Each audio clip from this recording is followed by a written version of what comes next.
Hi guys, welcome to AI Solutions DC. Today I will show you my simple workflow regarding Anthropic's MCP or Model Context Protocol, and it's now a native node in n8n. If you're automating with AI, this is a game changer. In this workflow, I just use the 6 tools: a calculator, 3 operations of Gmail, and 2 operations of Google Calendar.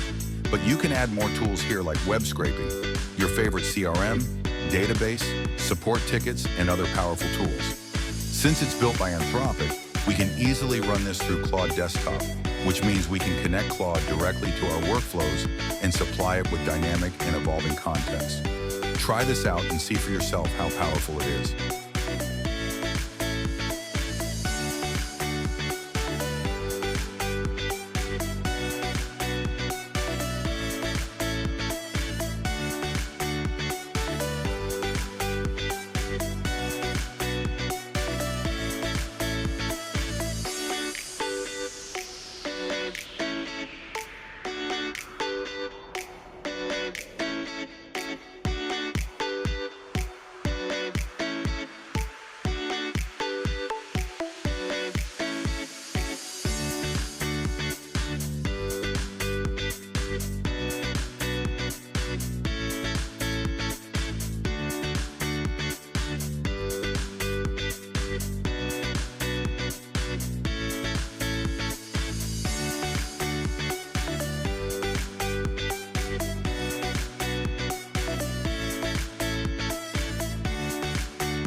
Don't forget to like, follow, and subscribe our Facebook page at AI Solutions DC and our YouTube channel at Just the AI Learner for more AI content videos.